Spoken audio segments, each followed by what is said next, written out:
Hello everyone and welcome back to the 3T Path channel. My name is Giridhari and today I want to give you a very important contribution from the yoga psychology, from the yoga system, from the yoga sutras to understand why it is that we want to change, we want to be a certain kind of person, but we can't. Something holds us back. What is holding us back? I'll talk about that today and give you two powerful yoga techniques to deal with that. So first of all, let's talk about this term, Samskara-mala. Interesting term. So Samskara-mala means dirt.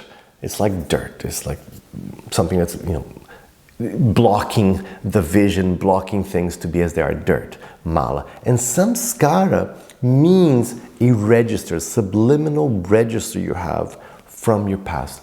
As I've explained in other videos, yoga psychology explains that at every moment your mind has what they call vrittis, functionings of the mind stuff. So your mind is thinking, analyzing, doing, and so all those things are called vrittis, and then more powerful vrittis, they start accumulating and they cause a samskara. They create a register. And these samskaras build up and then they become vasanas, they become tendencies that shape the personality you have now, your behavior, etc. So this is the yoga psychology, structure.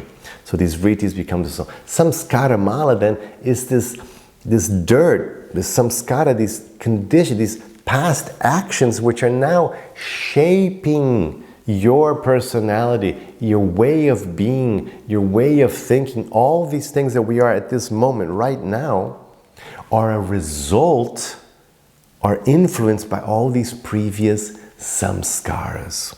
You understand? So why am I different from you? Why is everybody you even see like twins? Sometimes you have twins and they're like different personalities, they have same everything because they have different samskaras. And so that's why I know two people are the same. We have different samskaras. And these samskaras, they're conditioned. They condition our action. They force us to be the influence. It's like your past self influencing who you are right now. So sometimes you're on this path, right? You're following your path of life, and then you see this wonderful concept. You go to a nice lecture, yoga, you read a great spiritual book, and you're like, oh, that's how I want to be. I want to be like, this guru. I want to be like, description here, like Krishna describes a person should be. I want to be like this person here described in Bhagavad Gita. I want to be like this. But you can't, right? You're like, you want to do that, but you can't. Why? Because you're dealing with all these samskaras. It's not so easy because you have baggage. You have a lot of psychological baggage, not only from this life, but from all your previous lives. And you're going to have to deal with that. So you have to be patient because you have to deal with that. So, Samskara-mala. So how do you deal with these things? So here are two techniques. So first of all, when we're trying to be this better person, we're trying to be this other version of ourselves, and you feel this pull from these previous samskaras, you feel them manifesting like, oh no, why don't you just be lazy, be mean, be stupid, drink and eat meat. Like you're just feeling this pull of like, cheat, lie, steal. You're feeling this pull that's taking you away from this goal you now have, this new version of yourself you want to build. What yoga says is, look, don't give in to it. That's kind of obvious. Like oh great, I'm feeling this stupid pull, so let's go with it. Let's just, no, don't throw yourself in the mud, don't go with it. So they use the term friendless. Don't become a friend to that thought and go with it. Don't become a friend to it. But don't become an enemy of it either. So they give this very nice insight. Like if you have a tendency, one of these samskara-malas, like a low tendency, don't go with it, of course, but also don't hate it. Don't become its enemy.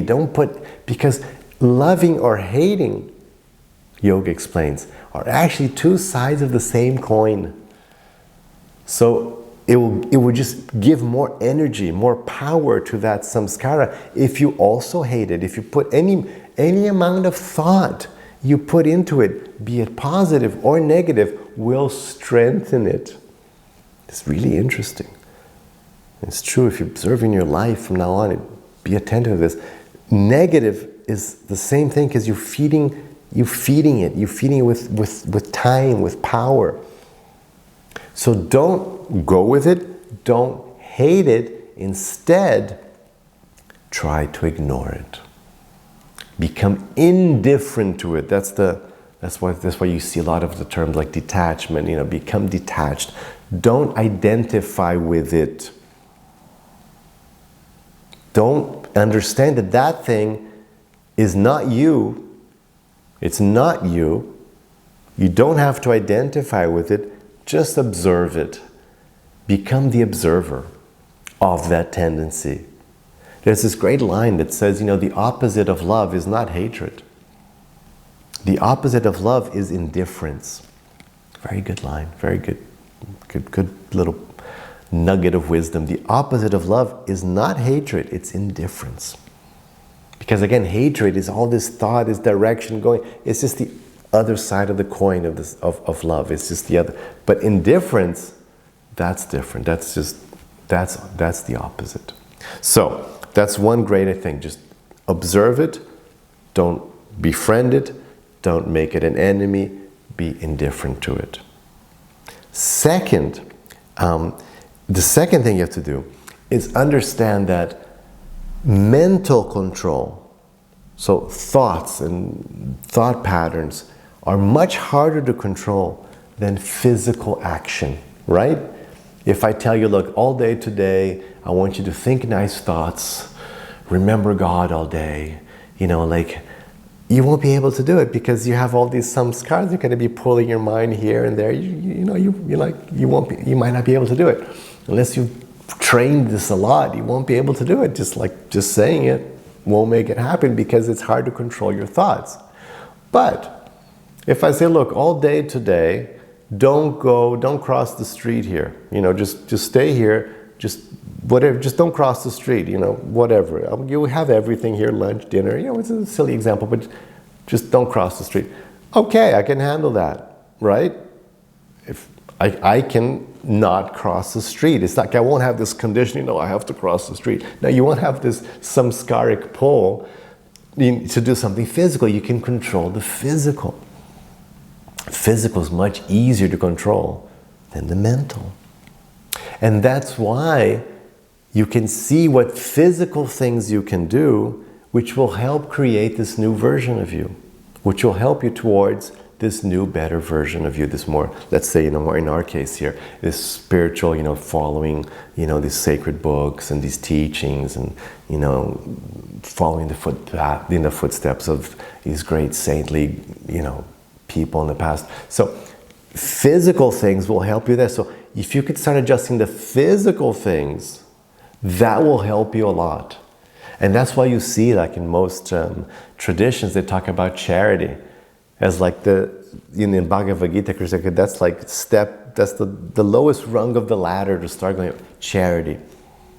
Because you can do charity, like you get your money, so it's a physical thing. Like, okay, so at least you're doing a physical good deed, and that's going to start creating these positive samskaras.